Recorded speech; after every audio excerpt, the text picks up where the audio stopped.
آقا کریم علیہ السلام نے ارشاد فرمایا کہ کون ہے جو مجھ سے یہ کلمات لے اور ان پر خود عمل کرے اور پھر آگے ان لوگوں تک پہنچائے جو ان چیزوں پر عمل کریں۔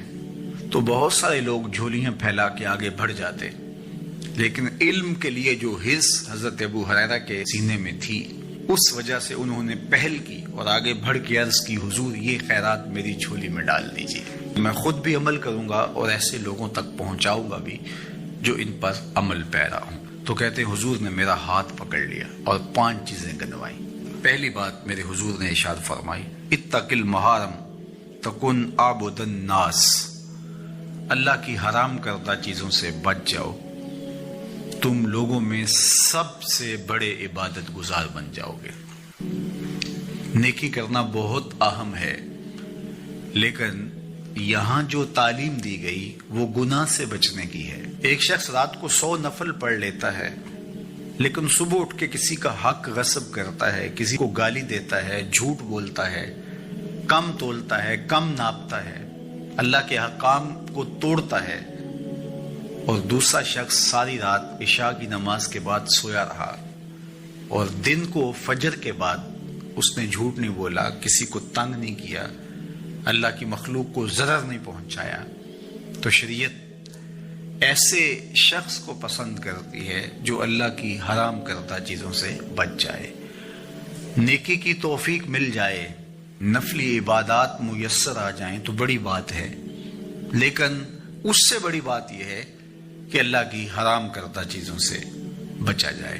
دوسری بات ارشاد کی، وَرْضَ بِمَا قَسَمَ اللَّهُ لَكَ تَكُنْ أَغْنَى النَّاسِ، اللہ کی تقسیم پہ راضی ہو جا، لوگوں میں سب سے بڑا غنی تو ہوگا۔ دولت کی کثرت سے بندہ غنی نہیں بنتا، کتنے دولت مند ہیں، نفس کی کمینگی ہی ختم نہیں ہوتی۔ تو غنی اس وقت بندہ بنے گا جب اللہ کی تقسیم پہ راضی ہو گیا، اللہ نے جس حالت پہ رکھا اس حالت پہ خوش ہے کہ میرے مالک نے مجھے جو دے دیا یہ میرے لیے اس نے مناسب جانا، تو بس میں اس پہ راضی ہوں، میں اس پہ خوش ہوں۔ اور اگر انسان یہ نہیں چاہتا اور نہیں کرتا تو جہاں بھی ہوگا وہ مطمئن نہیں ہوگا۔ پھر ارشاد فرمایا، وَأَحْسِنْ إِلَىٰ جَارِكَ تَكُنْ مُؤْمِنًا، اپنے ہمسائے کے ساتھ سلوک اچھا کر تو کامل مومن ہو جائے گا۔ جو آپ کا ہم سایہ ہے تو آپ کا سایہ شفقت کا اس پر پڑنا چاہیے۔ آپ کا ہم سایہ آپ کی طرف سے سخت دھوپ میں اذیت گوارا نہ کرے، بلکہ آپ کے ہمسائے کے آپ ہمسائے ہی قرار پائیں، تو آپ کے ایمان کی کسوٹی یہ ہے، آپ کے مومن ہونے کا معیار یہ قرار دیا گیا کہ آپ اپنے ہمسایوں کے ساتھ کیسے ہو۔ چوتھی چیز، وَأَحِبَّ لِلنَّاسِ مَا تُحِبُّ لِنَفْسِكَ تَكُنْ مُسْلِمًا، اگر تم کامل مسلمان بننا چاہتے ہو تو جو اپنے لیے پسند کرتے ہو تمام مخلوق کے لیے وہ پسند کرو۔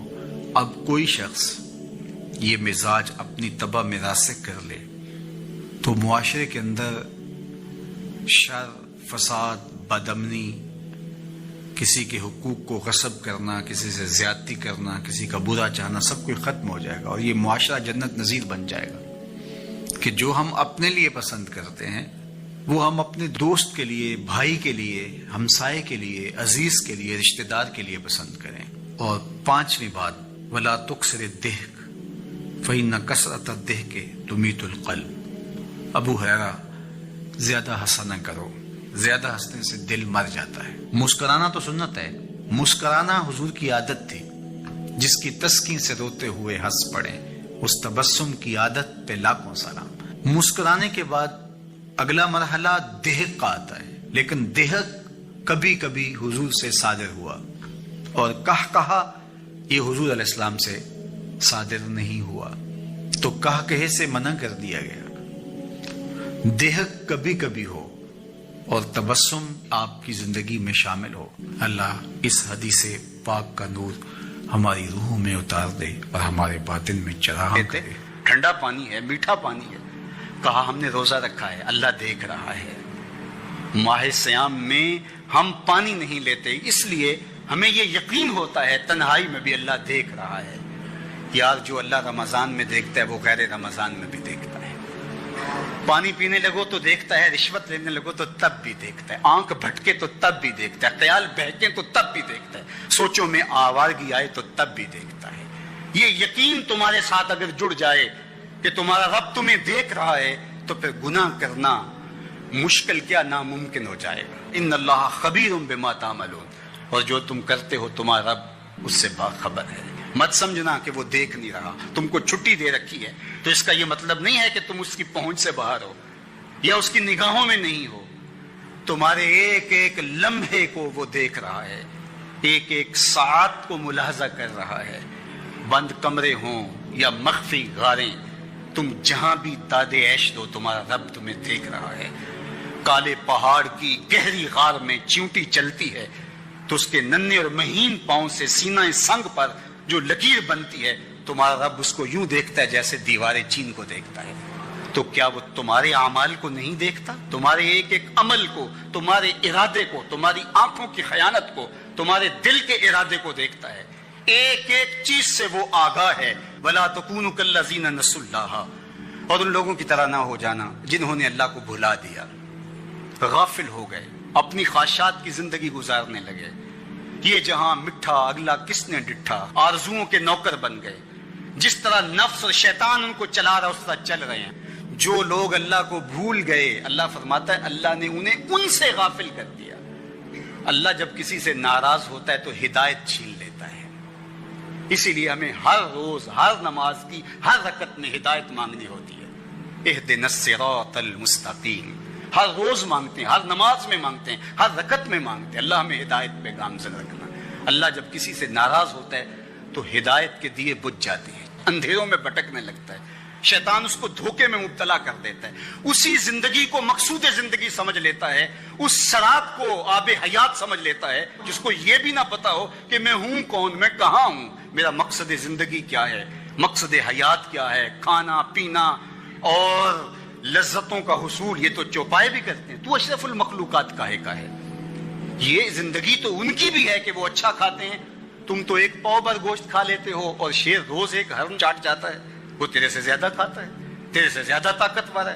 ہاتھی کا جسم تیرے سے کہیں بڑا ہے. پرندے ہواؤں میں اڑتے ہیں، مچھلی پانی کی تہوں میں اتر جاتی ہیں. عقاب کی نظروں اور بلندی پرواز کی دیکھنے والی ہوتی ہے. کرگس کہاں سے کہاں تک سونگ لیتی ہے. ان کی قوت شامہ تیرے سے بڑی ہے، لیکن اس کے باوجود بھی افضل تو، اشرف بھی تو. اور اللہ نے اپنی نیابت کا تاج تیرے سر پہ رکھا ہے. تو تو مقصود ہے، تو تو مسجود الملائک ہے. فرشتوں کی پیشانی تیرے حضور جھکی ہے. تو اپنے آپ سے آشنا ہی نہیں ہے، تجھے پتہ ہی نہیں کہ تو کون ہے. تو خدا کو بھول کے سمجھا کہ میری زندگی آزاد ہو گئی، اب میں جو چاہوں کروں. میں خدا کا بھی انکار کر دیا، بلا دیا اس کو. ایک دن حضرت عمر بیٹھ کے رو رہے تھے تو کسی نے کہا حضرت رو کیوں رہے ہیں؟ فرمایا کہ میں اس لیے رو رہا ہوں کہ فلاں پل سے بکریاں گزری ہیں تو پل کے اندر شکستگی تھی، ٹوٹا ہوا تھا پل درمیان میں کچھ، اس میں ایک بکری کی ٹانگ ٹوٹ گئی ہے. تو میں ڈرتا ہوں کہ میرا رب یہ نہ پوچھے کہ عمر تو نے پل صحیح تعمیر نہیں کروائے تھے کہ ایک بکری کی ٹانگ کیوں ٹوٹی ہے. یہ ہیں حضرت عمر رضی اللہ تعالی عنہ. اللہ اکبر. تو اللہ تعالیٰ جل شانہ نے حضرت سیدنا عمر بن خطاب رضی اللہ تعالیٰ عنہ سے جو کام لیا، مختصر دور خلافت کے اندر 10 سال 6 ماہ 4 دن آپ نے خلافت فرمائی ہے. لیکن کہاں سے چلے اور یہاں مکران تک، بلوچستان کا حصہ ہے، یہاں تک آپ کے سلطنت کی حدود وسیع ہوئی. ادھر آرمینیا تک جا پہنچے، حمص فتح کیا، قادسیہ، یرموک. آپ ذرا دیکھیے کہ کہاں تک آپ کی فوجوں کے گھوڑے دوڑتے رہے. اور اللہ تعالیٰ جل شانہ نے ان کو جو توانائی، عدل و انصاف کی قوت عطا فرمائی. اللہ اکبر. جب زمین پہ عدل کیا ہو تو زمین بھی حکم مانتی ہے. اور حضرت عمر وہ تھے جن کا حکم ہوائیں بھی مانتی تھی، زمین بھی مانتی تھی، جن کا حکم جو ہے وہ آگ بھی تسلیم کرتی تھی اور دریا بھی ان کا حکم مانا کرتے تھے.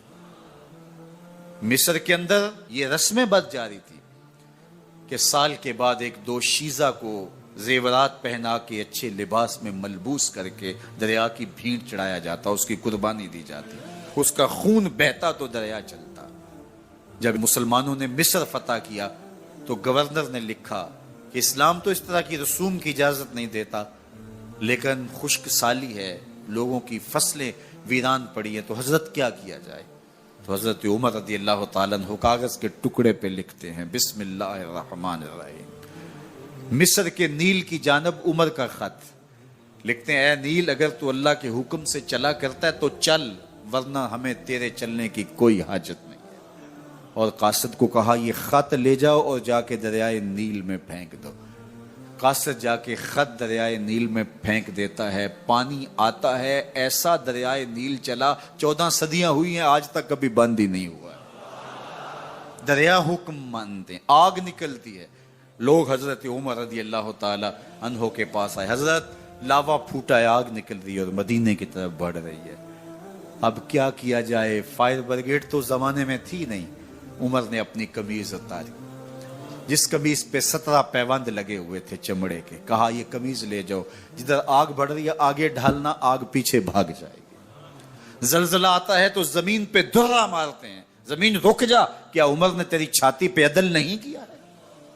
تو یہ عمر ہیں رضی اللہ تعالی عنہ کہ جن کے انصاف کی وجہ سے، جن کے عدل کی وجہ سے اللہ تعالیٰ کی رحمات اور اس کی برکات کا نزول ہوتا تھا، اور اللہ تعالیٰ نے مسلمانوں کو وہ آبرو مند حکومت دی۔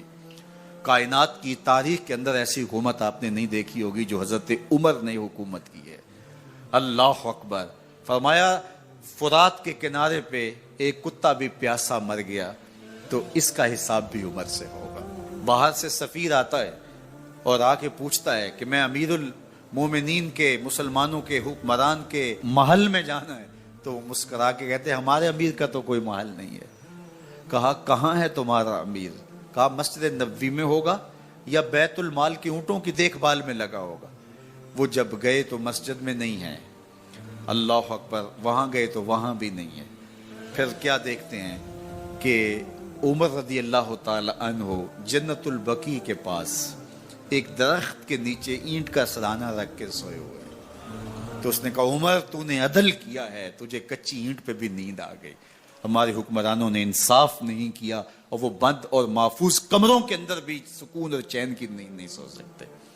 حضرت سیدنا عمر رضی اللہ تعالیٰ عنہ نے اس طرح ان امور سلطنت نبھائے۔ آپ دن کو لوگوں کی دیکھ بھالی کرتے، لوگوں کی ضروریات سنتے سمجھتے، اور جب رات پڑتی لوگ سو جاتے، عمر مدینے کی گلیوں میں پہرا دیتے۔ کائنات نے کوئی ایسا بھی حکمران دیکھا ہوگا؟ اللہ اکبر۔ وہ مجاہد جو مختلف محاذات پہ گئے ہوئے ہوتے، ان کے گھروں کی دیکھ بھالی کرتے، ان کی ضروریات کا خیال رکھتے، ان کی آبرو کا پہرا دیتے۔ راتوں کی تنہائیوں کے اندر حضرت عمر اٹھتے اور جا کے گشت کرتے، چکر لگاتے، دیکھتے کوئی آنکھ پر نم نہ ہو، مفلسی کا کسی گھر میں ماتم نہ ہو۔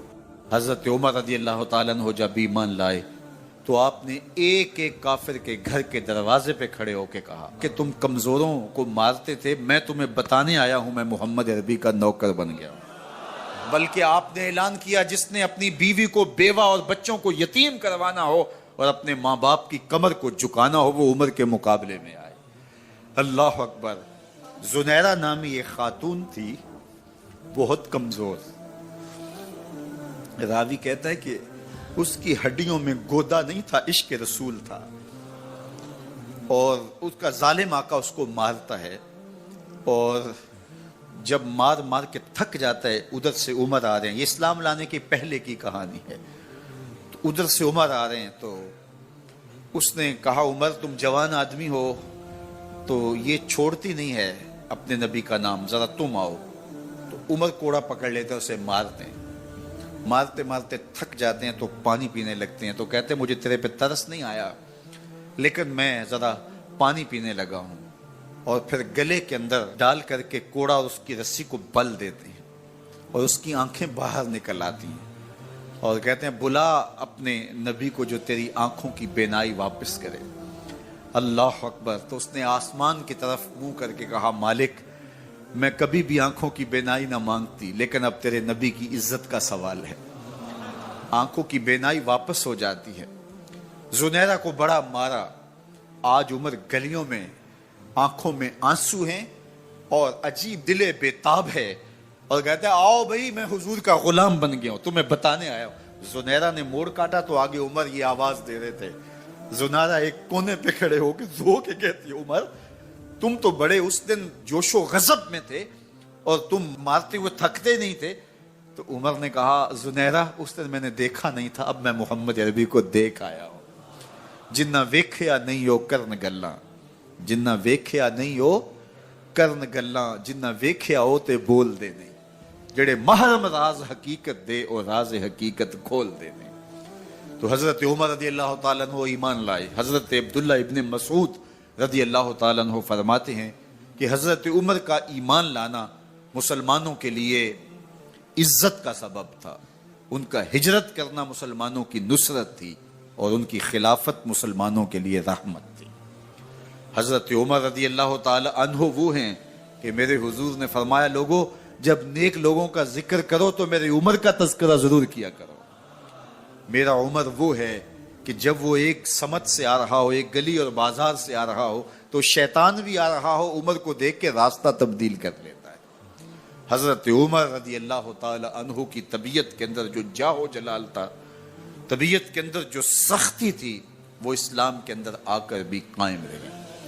اور آپ نے وہی سختی, وہی جاہ و جلال جو پہلے مسلمانوں کے خلاف تھا, اب کفار کے خلاف, منافقین کے خلاف, حضرت عمر کی طبیعت کے اندر وہ جوش و خروش بدستور موجود رہا. لیکن جس دن آپ خلیفہ بنے تو اس دن آپ نے ممبر پہ چڑھ کے جو خطبہ دیا اس میں کہا لوگوں میں سخت اس لیے تھا کہ رسول اللہ نرم تھے, پھر میں سخت اس لیے تھا کہ حضرت ابو بکر صدیق نرم تھے, اب میں تخت خلافت پہ بیٹھا ہوں, اب میری سختی جو ہے وہ نرمی میں تبدیل ہو گئی. صرف فاسقوں, فاجروں اور باغیوں کے لیے میں سخت ہوں, باقی تمہارے لیے نرم ہوں. سب سے کم جو تنخواہ بیت المال سے اگر کسی وجود نے لی ہے تو وہ حضرت عمر رضی اللہ تعالیٰ عنہ نے لی ہے. صرف 2 جوڑے لیتے تھے سال میں, اور راوی کہتا ہے کہ میں نے دیکھا ہے کہ اس میں بھی 17 پیوند لگے ہوتے تھے. حضرت عمر رضی اللہ تعالیٰ عنہ کا طرز زندگی, آپ کا انداز معاشرت اور آپ کا انداز خلافت, ہر لمحہ آپ کی زندگی کا اٹھا کے دیکھیے کتنی مرتبہ قرآن حضرت عمر کی رائے کے مطابق نازل ہوا ہے. اللہ تعالیٰ جل شانہ نے ان کو صاحب الہام بنایا تھا. ہر امت میں کوئی صاحب الہام ہوتا ہے, حضور کی امت کا صاحب الہام حضرت عمر رضی اللہ تعالیٰ عنہ, اور آقا کریم نے انہیں اپنا وزیر قرار دیا. فرمایا میرے 2 وزیر آسمانوں میں ہیں, 2 وزیر زمینوں میں ہیں. آسمانوں کے وزیر جبرائیل اور میکائیل ہیں اور زمین کے وزیر ابو بکر اور عمر ہیں رضی اللہ تعالی عنہما.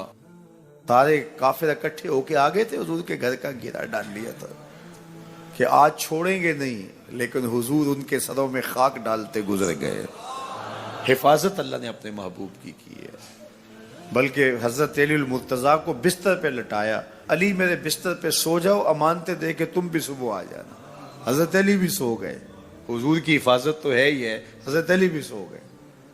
جب صبح اٹھے تو انہوں نے دیکھا یہ تو علی المرتضیٰ ہے. اللہ اکبر, بڑے پریشان ہوئے کہ حضور کدھر گئے. اچھا کسی نے حضرت علی سے پوچھا کہ تمہیں کیسے نیند آ گئی؟ ننگی تلواریں لیے وہ گھر کے ارد گرد تھے اور آپ چادر اوڑے سوئے تھے حضور کے مغالطے میں, وہ آپ کو بھی تو نقصان پہنچا سکتے تھے. تو حضرت علی نے کہا حضور نے کہا تھا علی میرے بستر پہ سو جاؤ, صبح اٹھنا, امانتے دینا اور مدینے آ جانا. مجھے یقین تھا سوؤں گا بھی, صبح اٹھوں گا بھی, امانتے بھی دوں گا, مدینے بھی پہنچوں گا. اس لیے کہ حضور نے فرمایا ہے. جب حضور نے فرما دیا ہے تو پھر ہو کے رہے گا. جب حضور ہجرت کرتے ہوئے جا رہے تھے نا, 100 سرخ اونٹ حضور کی گرفتاری کے لیے نام رکھا ہوا تھا. سراقہ بن مالک یہ حضور کو گرفتار کرنے کے لیے آگے بڑھا اور اس کی لالچ یہ تھی کہ اتنا بڑا انعام ہے مجھے مل جائے گا, لیکن اس کی سواری گھٹنوں تک دنس جاتی ہے, معذرت کرتا ہے, پھر ارادہ بدلتا ہے, پھر یہی ہوتا ہے. تیسری مرتبہ بھی جب ایسا ہوا تو سمجھ گیا کہ یہ تو میرے بس کا روگ نہیں ہے. اب اسے پریشانی ہوئی کہ جو آج اس حالت کے اندر بھی اللہ کی اتنی تائید کے سائے تلے ہیں، تو کل جب یہ دوبارہ پلٹیں گے اور مکہ ان کے قبضے میں ہوگا تو پھر میرے ساتھ نہ جانے کیا سلوک ہوگا. تو کہا کہ حضور مجھے امان لکھ دیجئے. تو حضور نے کیا فرمایا؟ سراقہ تو مجھے گرفتار کرنا چاہ رہا ہے، میں تیرے ہاتھ میں کسرا کے کنگن دیکھ رہا، میں تیرے ہاتھ میں کسرا کے، اس وقت کی سپر طاقت تھی کسرا، تو فرمایا میں تیرے ہاتھوں میں کسرا کے کنگن دیکھ رہا. تو حضور سے انہوں نے باقاعدہ امان لکھوا لی. اللہ اکبر. حضرت عمر کا زمانہ ہے. ایک جنگ میں حضرت سراقہ بن مالک بھی تھے. تو کافر قلعہ بند ہو گئے اور یہ جب ان کے اوپر حملہ آور ہوتے ہیں تو وہ اندر سے پتھر پھینکتے ہیں، فصیل عبور نہیں کی جاتی. تو سراقہ بن مالک کہنے لگے کہ مجھے آپ منجنیق میں ڈال کر کے ان کے قلعے کے اندر پھینک دو اور میں اندر سے جا کے دروازہ کھول دوں گا تو پھر تم آ جانا. تو لوگوں نے کہا سراقہ کیا بول رہے ہو؟ وہ بڑی غلیل کی طرح منجنیق ہوتی ہے. کہا اس میں ڈال کے تجھے پھینکیں گے، جب تو گرے گا تیری ہڈیاں باقی نہیں بچیں گی، پھر وہ تلواریں لیے کھڑے ہیں تجھے زندہ چھوڑیں گے. تو حضرت سراقہ نے کہا مجھے کچھ نہیں ہوگا، اس لیے کہ حضور نے کہا تھا تیرے ہاتھوں میں کسرا کے کنگن دیکھ رہا ہوں. ابھی تک کنگن نہیں آئے، جب تک کنگن نہیں آتے موت آ ہی نہیں سکتی ہے. یہ یقین تھا ان کا، یہ اذعان تھا ان کا. تو حضور کی حفاظت اللہ نے اپنے ذمہ کرم پہ لی ہے. سوال یہ ہے کہ باقی بھی اللہ کے سچے نبی ہیں، ان کی حفاظت اللہ نے اپنے ذمہ کرم پہ کیوں نہیں لی اور حضور کی حفاظت اپنے ذمہ کرم پہ کیوں لی؟ باقی بھی کتابیں اللہ کی سچی منزل من اللہ کتابیں ہیں، ان میں تحریف راپ آ گئی، لیکن قرآن مجید کی حفاظت اللہ نے اپنے ذمہ کرم پہ لی. کیوں؟ تو اس کا جواب یہ ہے کہ اگر کوئی نبی شہید ہو جاتا ہے تو نیا نبی آنے والا ہے، اس کی جگہ کو پر کر دے گا. اگر کسی کتاب میں تحریف راپ آ جاتی ہے تو کوئی بات نہیں، نئی کتاب نازل ہونے والی ہے. حضور کی حفاظت اس لیے کی کہ اگر حضور بھی شہید کر دیے جاتے ہیں تو پھر حضور کے بعد تو کوئی نبی آنے والا نہیں ہے. اور کتاب اللہ کے اندر اگر تحریف کر دی جاتی ہے فَبِأَيِّ حَدِيثٍ بَعْدَهُ يُؤْمِنُونَ، تو قرآن کے بعد تو کوئی اور نسخہ نور نازل ہی نہیں ہونے والا، تو لوگ ہدایت، روشنی اور اجالا کہاں سے لیں گے؟ اس لیے اس کتاب کو بھی باقی رکھا گیا اور مصطفیٰ کی بھی حفاظت فرمائی گئی. حضور کے آنے کے بعد اتمام دین ہو گیا. انا خاتم النبیین لا نبی بعدی، میں آخری نبی ہوں، میرے بعد کوئی نبی نہیں ہوگا. اور میں نے عرض کیا 100 آیات قرآنیہ، 210 احادیث اور صحابہ، تابعین، ائمہ اور بزرگوں کے ہزارہ اقوال اس میں موجود ہیں. حضرت عبداللہ بن شداد کہتے ہیں کہ میں حضور علیہ الصلوۃ والسلام کے پیچھے نماز میں تھا، سجدہ اتنا طویل ہو گیا کہ ہمیں لگا کہ امر الہی آ گیا ہے، اللہ کا حکم آ گیا ہے، اور حکم الہی کی وجہ سے حضور کا وصال ہو گیا ہے، یا پھر یوں ہوا ہے کہ کوئی وحی کا نزول ہو رہا ہے. کہتے ہیں میں نے تھوڑا سا سر اٹھا کے دیکھا تو کیا منظر دیکھتا ہوں کہ حسین ابن علی حضور کی پشت پہ بیٹھے اور میرے آقا سجدے کو طول دے رہے ہیں. خیر سلام پھرا تو میں نے تو یہ منظر دیکھ لیا تھا. باقی لوگ انہوں نے حضور کی خدمت میں عرض کی ہمارے ماں باپ آپ پہ قربان ہوں. حضور ہمیں یہ لگا کہ جیسے آپ پر امر الہی آ گیا ہے یا پھر آپ پر وحی کا نزول ہو رہا ہے. تو آقا کریم نے ارشاد فرمایا کہ میری پشت پہ میرا شہزادہ بیٹھا تھا. اللہ اکبر. حضور حسین ابن علی کے لیے سجدے کو طول دے رہے ہیں. آج اگر سجدے کو طول دیا ہے تو کل ایک لمبا سجدہ پھر حسین نے بھی کیا اور اس سجدے کی لاج نبھائی. آپ جانتے ہیں جب حضرت امام حسین کا سر انور دست قاتل نے کاٹا تو اس وقت سر کہاں تھا؟ سجدے میں جھکا ہوا تھا. اللہ اکبر. سجدے میں سر انور تن نور سے جدا کیا گیا. اللہ اکبر.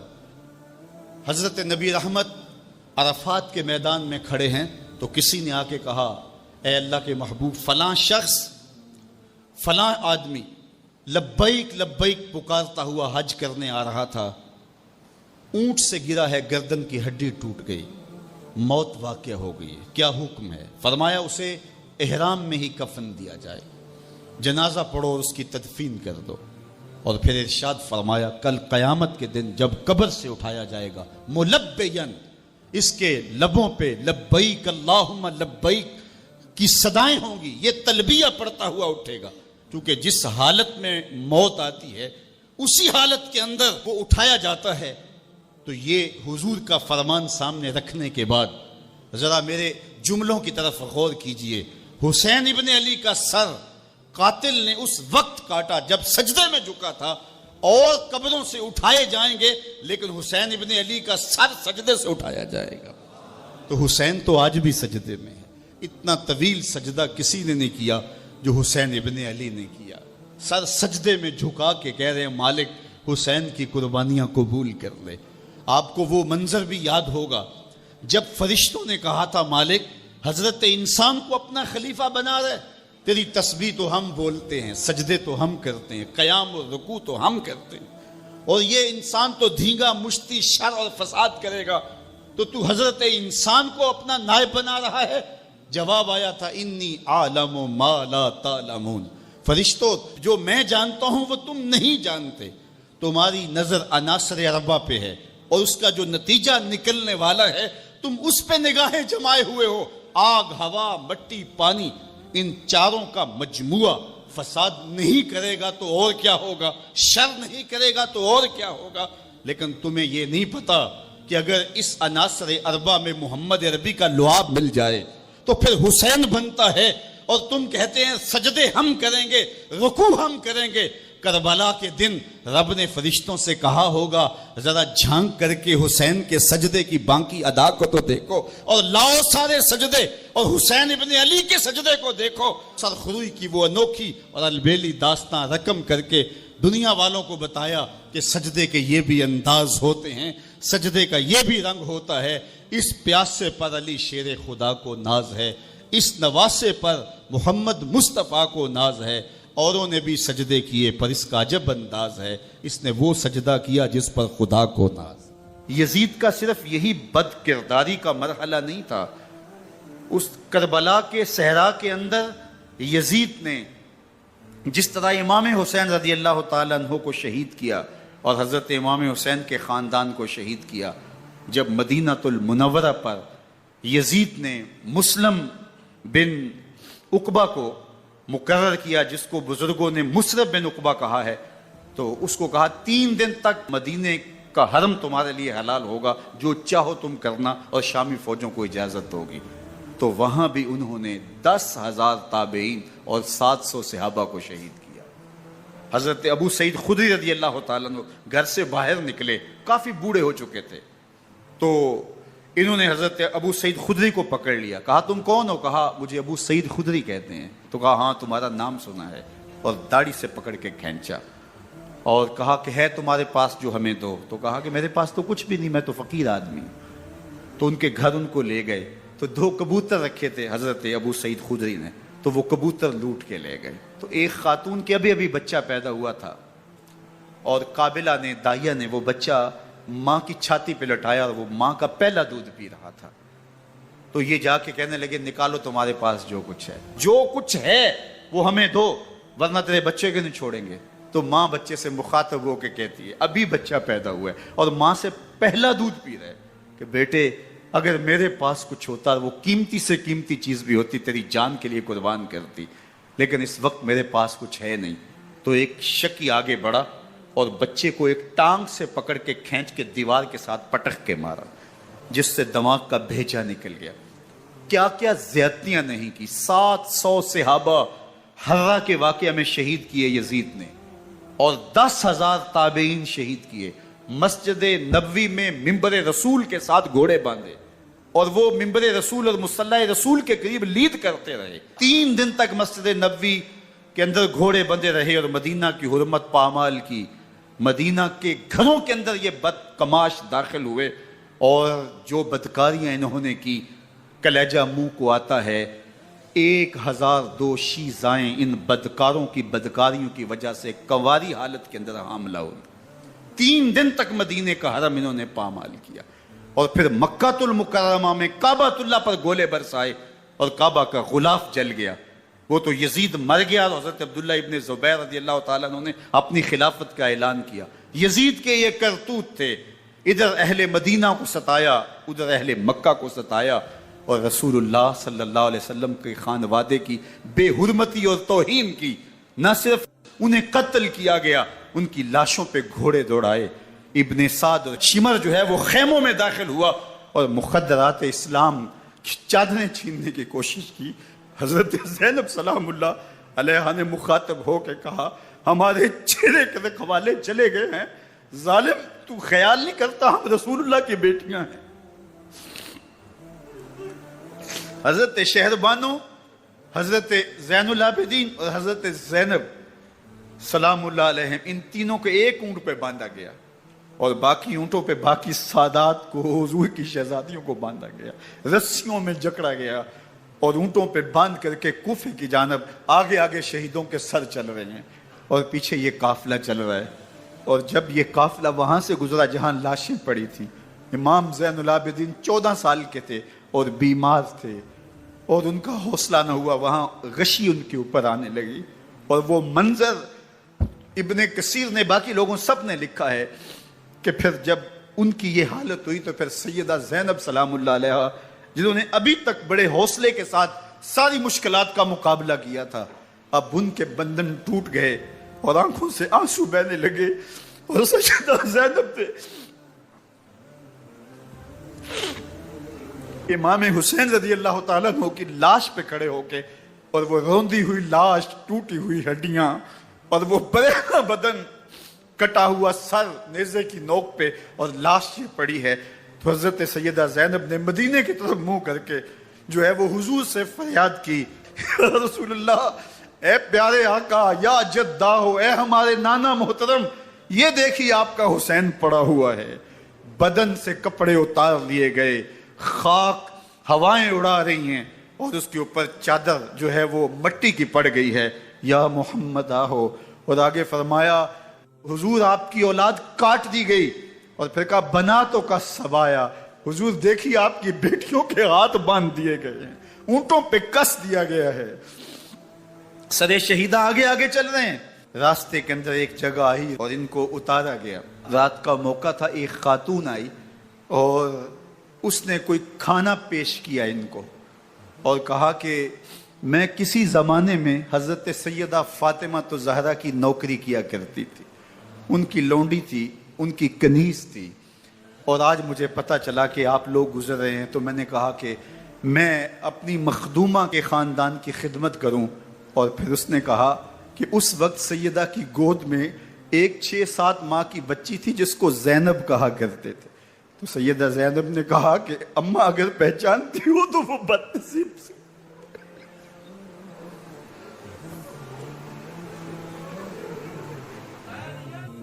حضرت امام حسین شہید کر دیے گئے، ان کا خاندان شہید کر دیا گیا. صرف 14 سال کے امام زین العابدین رضی اللہ تعالی عنہ اس حادثے میں، اس واقعہ میں جو ہے وہ بچے.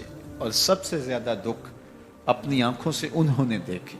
کربلا کا منظر بھی دیکھا، کوفے کا دارالعمارہ بھی دیکھا، اور دمشق کا دربار یزید بھی دیکھا، اور پھر یہاں سے مدینے پہنچ کر اہل مدینہ سے جو سامنا ہوا امام زین العابدین نے وہ لمحے بھی دیکھے. کہتے ہیں اس واقعہ کربلا کے بعد حضرت امام زین العابدین کبھی ہنسے نہیں تھے. جب بھی پانی پینے لگتے تو رو پڑتے، انہیں شاید سکینہ کی پیاس یاد آ جاتی تھی.